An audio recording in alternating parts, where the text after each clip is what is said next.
Hello guys, আমি নুরিকুস প্রোমা। আমার blog পেজের নাম প্রোমা ডেইলি ব্লগ লাইফস্টাইল। আমি আজকে রান্না করতে চলে এসেছি চিকেন। তো আমি আজকে চিকেনের জন্য এখানে আমি হাফ কাপের মতো পেঁয়াজ বেরেস্তা করে নিচ্ছি। তো এখানে আমি পেঁয়াজগুলো দিয়ে দিয়েছি। কিছুক্ষণের ভিতরে আমি পেঁয়াজগুলো তুলে নিব। দেখা হচ্ছে পেঁয়াজগুলো বেরেস্তার পর। পেঁয়াজগুলো খুব ভালো মতো করে বেরেস্তা করে তুলে নিয়েছি। তার মধ্যে অল্প একটু চিনি মিক্স করে রেখেছি।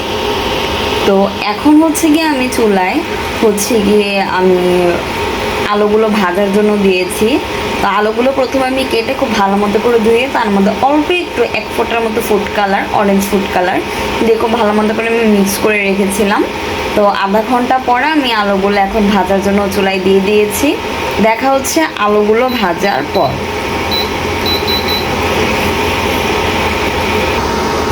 এখন আমি দিয়ে দিচ্ছি সরিষার তেল। খাঁটি সরিষার তেল দিয়ে আমি রান্না করছি।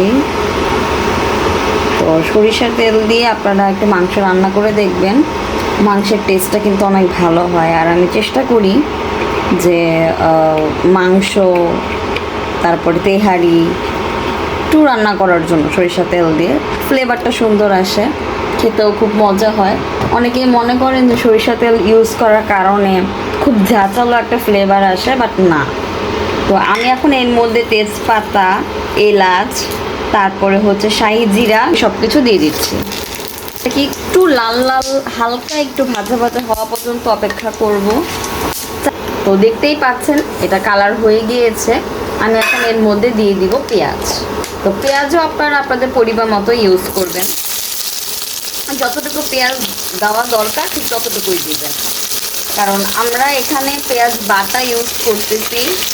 তো সেখানে পেঁয়াজ কম দিলেও কোনো প্রবলেম নেই। আমি এখানে খুব সামান্য পরিমাণে পেঁয়াজ ইউজ করেছি, কারণ আমি বেরেস্তা ইউজ করব, প্লাস হচ্ছে কি এখানে আমি পেঁয়াজ বাটা দিচ্ছি।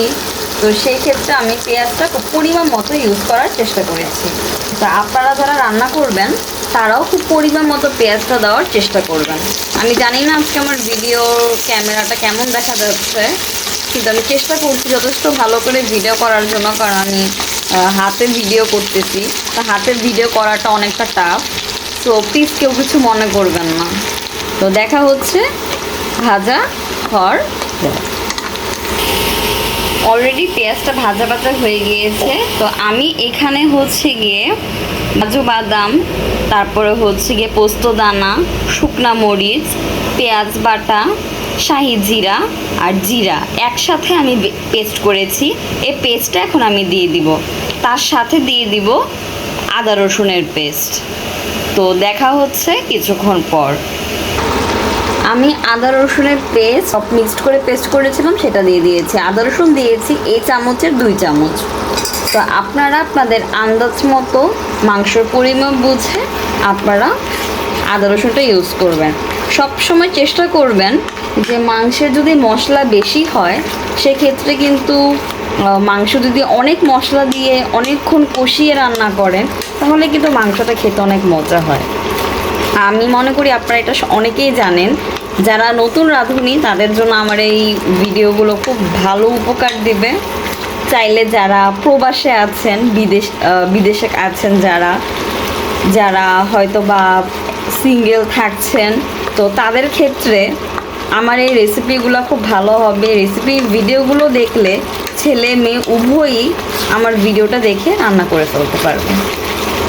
আর আমি কিন্তু খুব ঘরোয়া কিছু জিনিস দিয়ে রান্না করি, যেটা সাধারণত সবার বাসাতেই থাকে। শাহি জিরা সবার বাসাতেই থাকে, জিরা সবার বাসাতেই থাকে।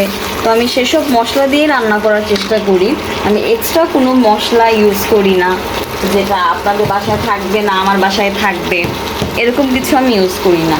আর সাধারণত হচ্ছে পোস্ত বা দানা, তারপরে এটা প্রত্যেকের বাসাতেই থাকে। তো সেজন্য আমার ভিডিওটা আপনাদের কাছে অনেক সুবিধা হবে।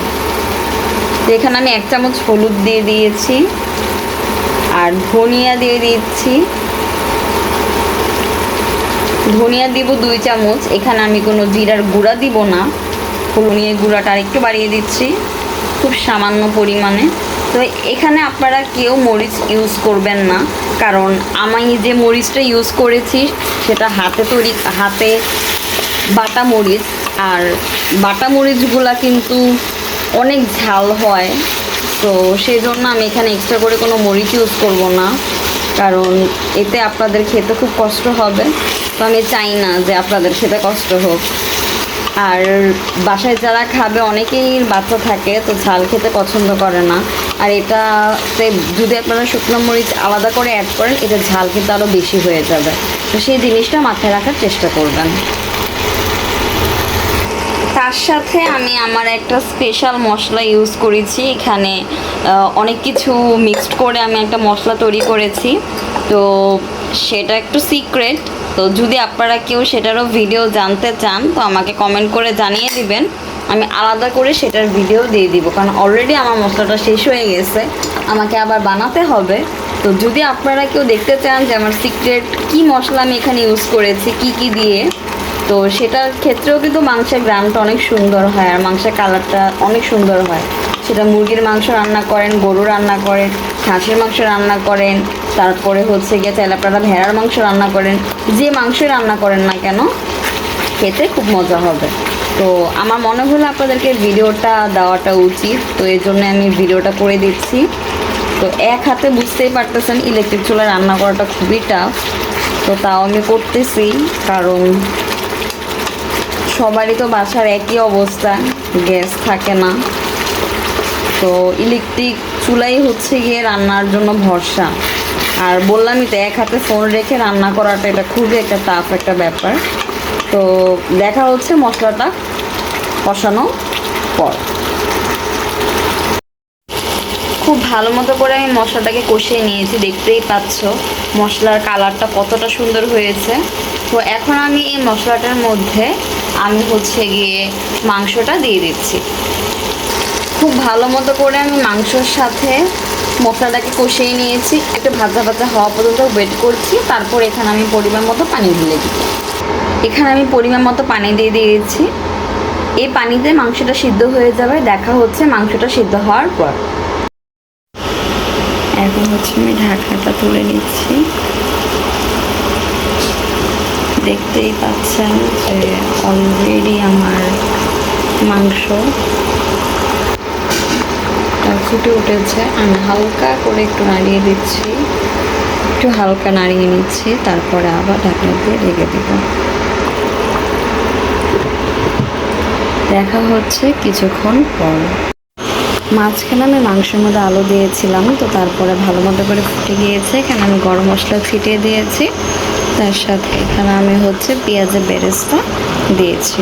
এখন আমি এটাকে নামিয়ে নিচ্ছি। অলরেডি আমার রান্নাটা হয়ে গিয়েছে।